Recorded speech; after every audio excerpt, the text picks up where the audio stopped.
Diglett becomes Wiglet. Tentacle becomes Toadstool. Wyrmple becomes a Wyrmple.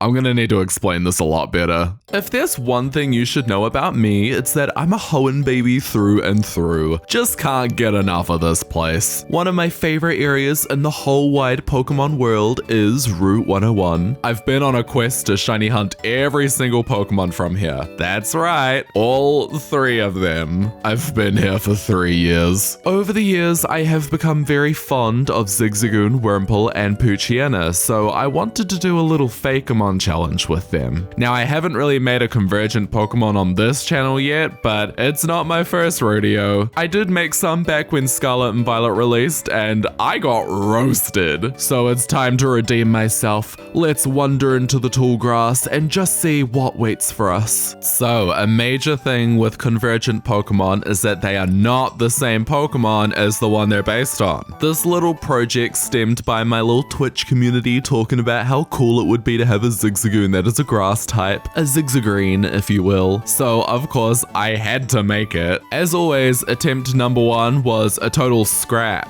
Oopsie. It's not actually a bad design and the art is decent, but it doesn't really capture what Convergent Pokemon should be. It looks more like a regional form. This is what I got roasted on with my creep line, so I just don't want to teeter into that territory again. I figured it would be wise to restart and try something very, very different. I thought it would be more fun to base the design around Galarian Zigzagoon because I think it's neat. The concept behind this one is that it's a big old pile of leaves with the actual Pokemon hidden within. This sort of doubles it up as a Zigzagoon and Mimikyu fusion convergent thingy. Honestly, I'm a huge fan. The idea is that this Pokemon conceals itself within a pile of leaves that it then shapes in order to disguise itself, much like our little ghost friend here. Except this little guy isn't hiding a horrid lethal ugliness. No.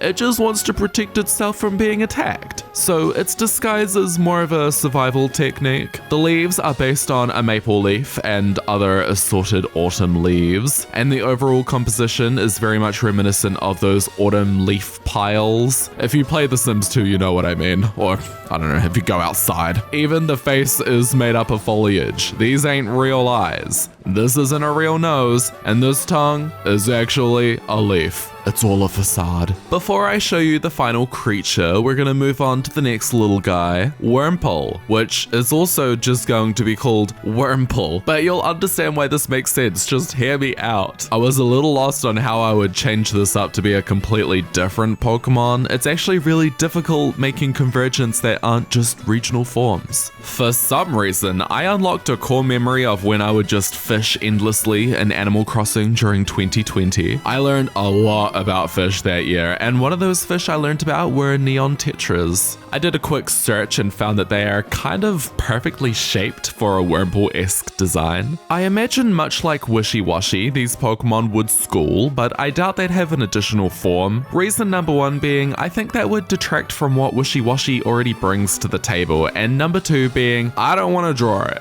Listen, I upload every Friday or Saturday if you live on Mirage Island like me. My time can only be stretched so far. I had a lot of fun not only with the design and trying to amplify its Wyrmple-ness, but also with the opportunity to really add some vibrant colors. Neon tetras are beautiful fish. They have a really nice iridescence when they swim around and their colors seriously pop. So for Wyrmple, I decided to have its scales shift from a vibrant blue to a vibrant red, and then have the rest of the body maintain a semi-translucent fishy color. I love it! Okay, next up we have our one and only Primyena, who is not really Primyena. Okay, if I was lost with Wyrmple, then I was stranded with Primyena. What on earth can I turn this thing into? I started to just sketch away, and eventually I created what I can only describe as a Jurassic failure. If Puchisaurus has one hater, it's me. If it has no haters,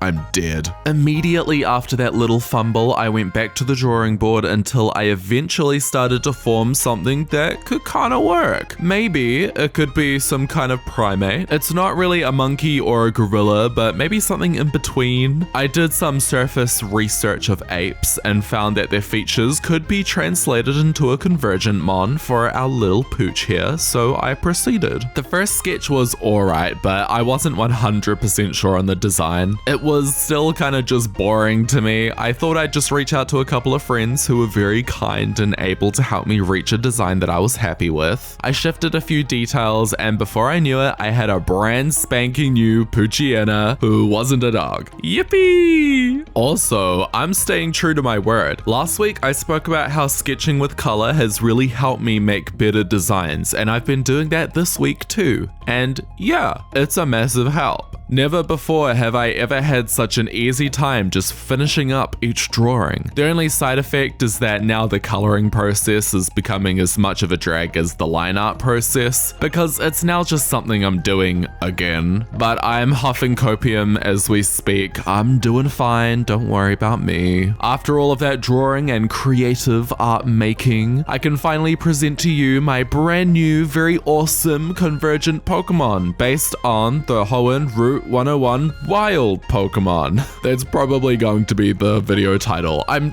terrible at making YouTube videos. My titles are literally just entire sentences. First up, we have Zigzagreen, the disguise Pokemon. It is a psychic grass type. Originally thought to be a regional variant of Zigzagoon, this Pokemon disguises itself with nearby foliage in order to appear as much larger to repel predators. Its true form has never been seen. Next up, we have Wyrmple, the Tetra Pokemon. It is a water dragon type. Originally thought to be a regional variant of Wyrmple, this Pokemon uses its bright colors in order to lure larger aquatic Pokemon. In order to grow and evolve, it requires life inside of a host for a small duration of its life. And last but not least, it's Primyena. It is a normal fighting type. Originally thought to be a regional variant of Pokémon, Primyena are actually a completely different species. They live in colonies and travel as a group. They're able to adapt to many different environments and use their brute strength to access hard to obtain food. Alright, that's all I have to show you this week. Thank you so much for watching my video. Please subscribe if you haven't already. I am aiming to reach 1,000 subs by the end of the year. In return, I will upload a new video every Friday or Saturday if you live on Mirage Island, just like me. By the way, this is Zigzagreen's true form.